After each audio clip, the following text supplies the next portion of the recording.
ನಮಸ್ತೆ ಫ್ರೆಂಡ್ಸ್, ನಾನು ಆಶಾ ಗೌರಿ. ಅಕ್ಷಯ ಪಾತ್ರೆ ಅಡುಗೆ ಮನೆಗೆ ನಿಮ್ಮನ್ನು ಪ್ರೀತಿಯಿಂದ ಸ್ವಾಗತ ಮಾಡ್ತಾ ಇದ್ದೇನೆ. ಇವತ್ತು ಮಾವಿನ ಹಣ್ಣಿನಿಂದ ರಸಾಯನ ಮಾಡ್ತಾ ಇದ್ದೇನೆ. ಇದಕ್ಕೆ ಸೀಕರಣೆ ಅಂತ ಕೂಡ ಹೇಳ್ತಾರೆ. ಸೀಕರಣೆ ಮಾಡುವ ವಿಧಾನ ಸ್ವಲ್ಪ ವ್ಯತ್ಯಾಸ ಇರ್ತದೆ. ನಮ್ಮೂರಲ್ಲಿ ನಾವು ಮಾಡುವಂಥ ಮಾವಿನ ಹಣ್ಣು ರಸಾಯನ ತೋರಿಸ್ತಾ ಇದ್ದೇನೆ. ಆ ರಸಾಯನಕ್ಕೆ ಒಂದು ಸ್ಪೆಷಲ್ ವಸ್ತುವನ್ನು ಸೇರಿಸಿ ಅದರ ರುಚಿಯನ್ನು ಇನ್ನಷ್ಟು ಹೆಚ್ಚಿಸುವ ವಿಧಾನವನ್ನು ತೋರಿಸ್ತಾ ಇದ್ದೇನೆ. ಬನ್ನಿ ನೋಡೋಣ.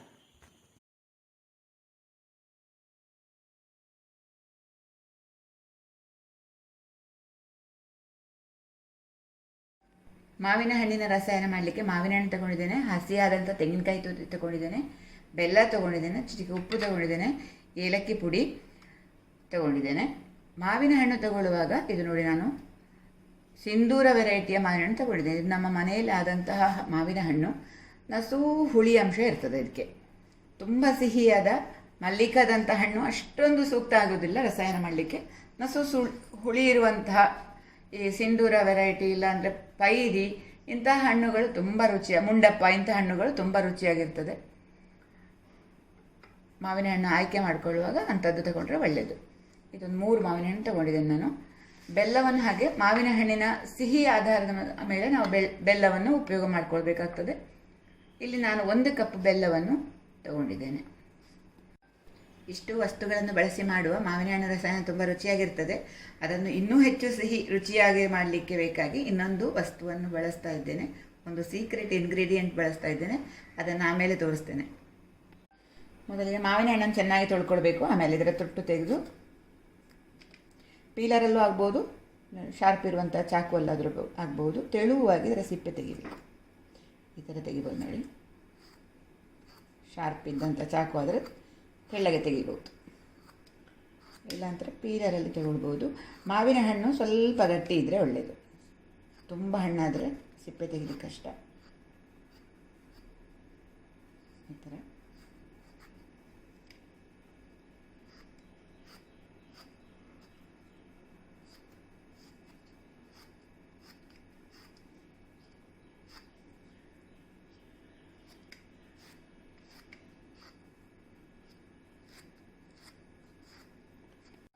ಮಾವಿನ ಹಣ್ಣಿನ ಸಿಪ್ಪೆ ತೆಗೆದಾಯಿತು. ಈಗ ಇದನ್ನು ಹೆಚ್ಕೊಳ್ಬೇಕು. ಹೆಚ್ಕೊಳ್ಳುವ ವಿಧಾನ ತೋರಿಸ್ತೇನೆ. ರಸಾಯನಕ್ಕೆ ನಮ್ಮಲ್ಲಿ ತುಂಬ ಸಣ್ಣದಾಗಿ ಹೆಚ್ಚುವ ಕ್ರಮ. ಉದ್ದಕ್ಕೆ ನಾನು ಆಗಲೇ ಹೇಳಿದಂತೆ ಹದವಾಗಿ ಹಣ್ಣಾದ ಮಾವಿನ ಹಣ್ಣಾದರೆ ಈ ಥರ ಮಾಡ್ಕೊಳ್ಳಿಕ್ಕೆ ಸುಲಭ. ಕೆಲವು ಕಡೆ ಇಡೀ ಮಾವಿನ ಹಣ್ಣನ್ನು ಗಿವುಚಿ ಮಾಡುವಂಥ ಪದ್ಧತಿ ಇದೆ ರಸಾಯನ. ನಾವು ಹೀಗೆ ಮಾಡ್ಕೊಳ್ಳೋದು.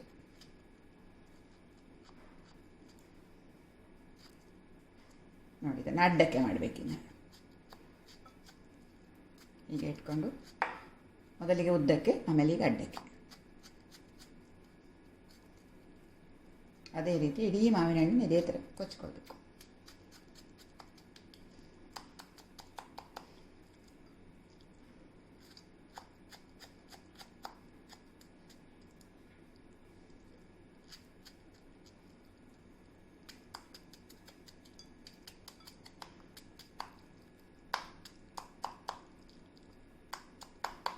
ಆಯಿತು. ಈಗ ಇದನ್ನು ಈ ಥರ ಹಿಂಡಬೇಕು.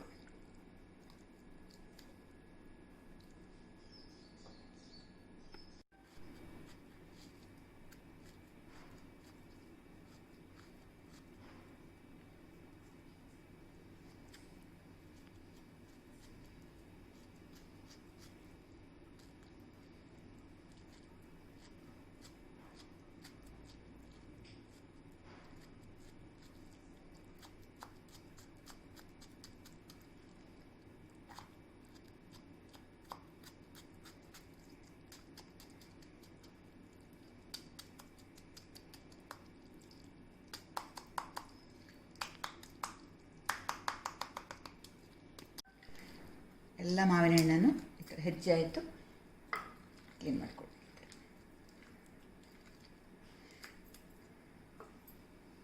ಈಗ ನೋಡಿ, ಇದಕ್ಕೆ ನಾವು ಬೆಲ್ಲವನ್ನು ಹಾಕ್ತೇನೆ ನಾನು. ಪುಡಿಯಾದಂಥ ಬೆಲ್ಲ, ಇಲ್ಲದ್ರೆ ತುರಿದು ಹಾಕ್ಕೊಳ್ಬೋದು.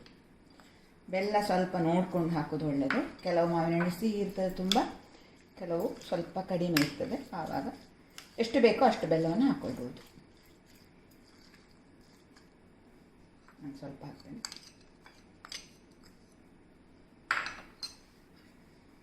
ಇದನ್ನು ಚೆನ್ನಾಗಿ ಮಿಕ್ಸ್ ಮಾಡಬೇಕು.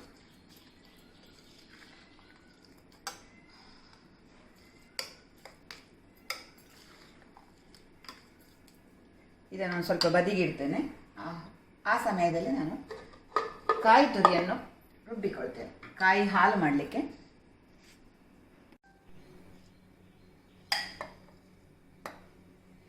ಹಸಿಯಾದಂಥ ತೆಂಗಿನಕಾಯಿ ಆದಷ್ಟು ಒಳ್ಳೆಯದು, ಕಾಯಿ ಹಾಲು ಚೆನ್ನಾಗಿ ಬರ್ತದೆ. ಒಣಗಿದ್ರೆ ಅಷ್ಟು ಕಾಯಿ ಹಾಲು ಸಹ ಸಿಗುವುದಿಲ್ಲ ನಮಗೆ.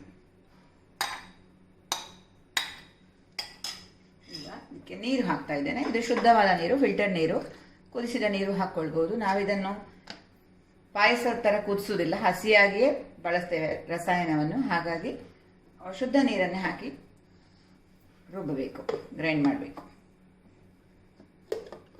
ಇದು ಫೈನ್ ಪೇಸ್ಟ್ ಆಗೋದು ಬೇಡ, ತರಿತರಿಯಾಗಿ ರುಬ್ಬಿದರೆ ಸಾಕು. ಈ ಥರ ರುಬ್ಬಿಕೊಂಡ್ರೆ ಸಾಕು. ಜಾಸ್ತಿ ನೀರು ಹಾಕಲಿಲ್ಲ ನೋಡಿ, ಹದವಾಗಿ ನೀರು ಹಾಕ್ಕೊಂಡಿದ್ದೇನೆ. ಈಗ ಇದನ್ನು ಸ್ಟ್ರೈನ್ ಮಾಡ್ಕೊಳ್ಬೇಕು, ಸೋಸಬೇಕು. ಈ ಥರ ಸ್ಟ್ರೈನರಲ್ಲೂ ಕೂಡ ಸೋಸ್ಕೊಳ್ಬೋದು. ಕಾಟನ್ ಬಟ್ಟೆ, ಶುದ್ಧವಾದ ಕಾಟನ್ ಬಟ್ಟೆಯನ್ನು ತೆಗೆದು ಅದರಲ್ಲಿ ಹಾಕಿ ಹಿಂಡ್ಕೊಳ್ಬೋದು.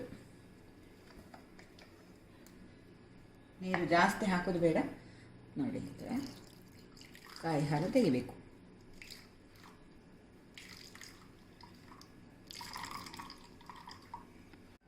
ಕಾಯಿ ಹಾಲು ರೆಡಿ ಆಯಿತು. ಈಗ ನಮ್ಮ ಮಾವಿನ ಹಣ್ಣು ನೋಡೋಣ. ಮಾವಿನ ಹಣ್ಣು ಹೆಚ್ಚಿದ್ದಕ್ಕೆ ಬೆಲ್ಲ ಸೇರಿಸಿದ್ದೇವೆ, ಚೆನ್ನಾಗಿ ಮಿಕ್ಸ್ ಆಗಿದೆ, ಕರಗಿ ಹೋಗಿದೆ ಬೆಲ್ಲ. ಇದು ಈಗ ಮಾವಿನ ಹಣ್ಣಿಗೆ ಒಳ್ಳೆ ಚೆನ್ನಾಗಿ ಸಿಹಿ ಬಂದಿರ್ತದೆ. ಈ ಹಂತದಲ್ಲಿ ನಾವು ತೆಂಗಿನಕಾಯಿ ಹಾಲನ್ನು ಸೇರಿಸೋಣ. ಇದು ದಪ್ಪ ಇರಬೇಕು ತೆಂಗಿನಕಾಯಿ ಹಾಲು, ಜಾಸ್ತಿ ನೀರು ಹಾಕಬಾರ್ದು. ರಸಾಯನ ಸಹ ಹಾಗೆ ತೆಳ್ಳಗೆ ಮಾಡಿಕೊಳ್ಬಾರ್ದು.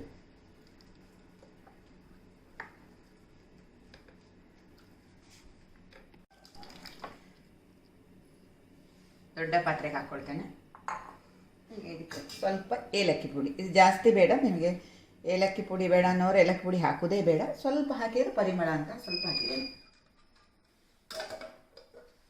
ಒಂದು ಚಿಟಿಕೆ ಉಪ್ಪು, ಇದು ಅಷ್ಟು ಜಾಸ್ತಿ ಬೇಡ, ಬೆಲ್ಲದಲ್ಲಿ ಉಪ್ಪು ಇರ್ತದೆ. ಸ್ವಲ್ಪ ಟೇಸ್ಟ್ ಅಡ್ಜಸ್ಟ್ಮೆಂಟಿಗೆ ಅಷ್ಟೇ ಉಪ್ಪು ಹಾಕಿದ್ದೇನೆ ನೋಡಿ. ತುಂಬ ರುಚಿಯಾದಂಥ ಮಾವಿನ ಹಣ್ಣು ರಸಾಯನ ರೆಡಿ. ಈಗಾಗಲೇ ಹೇಳಿದಂತೆ ಇದಕ್ಕೆ ಇನ್ನೊಂದು ಸೀಕ್ರೆಟ್ ಇಂಗ್ರೀಡಿಯೆಂಟ್ ಸೇರಿಸಿದರೆ ಇನ್ನೂ ಹೆಚ್ಚಿನ ರುಚಿ ಬರ್ತದೆ ಅಂತ ಹೇಳಿದ್ದೇನೆ. ಅದು ಯಾವುದು ಅಂತ ತೋರಿಸ್ತೇನೆ ನೋಡಿ. ನಾನು ಮನೆಯಲ್ಲಿ ಮಾಡಿದಂಥ ವೆನಿಲಾ ಐಸ್ ಕ್ರೀಮ್. ಅದಕ್ಕೆ ವೆನಿಲಾ ಐಸ್ ಕ್ರೀಮ್ ಒಂದು ಹಾಕಿಬಿಟ್ರೆ ತುಂಬಾ ಚೆನ್ನಾಗಿರ್ತದೆ.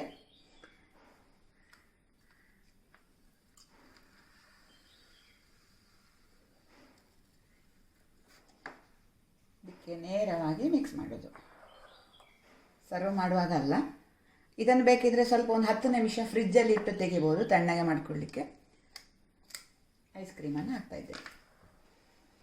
ವೆನಿಲಾ ಐಸ್ ಕ್ರೀಮೇ ಚೆನ್ನಾಗಿರೋದು, ಬೇರೆ ಫ್ಲೇವರ್ ಅಲ್ಲ.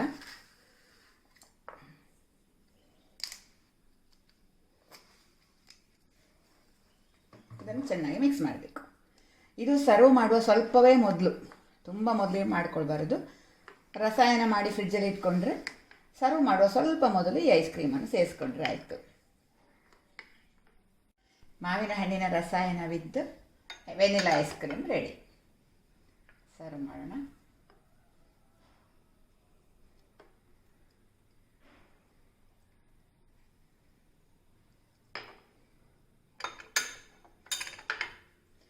ಐಸ್ ಕ್ರೀಮ್ ಜೊತೆಯೂ ಕೊಡ್ಬೋದು, ಐಸ್ ಕ್ರೀಮ್ ಚೆನ್ನಾಗಿ ಕರಗಿಸಿ ಕೂಡ ಕೊಡ್ಬೋದು, ಐಸ್ ಕ್ರೀಮ್ ಹಾಕಿ ಕೂಡ ಕೊಡ್ಬೋದು.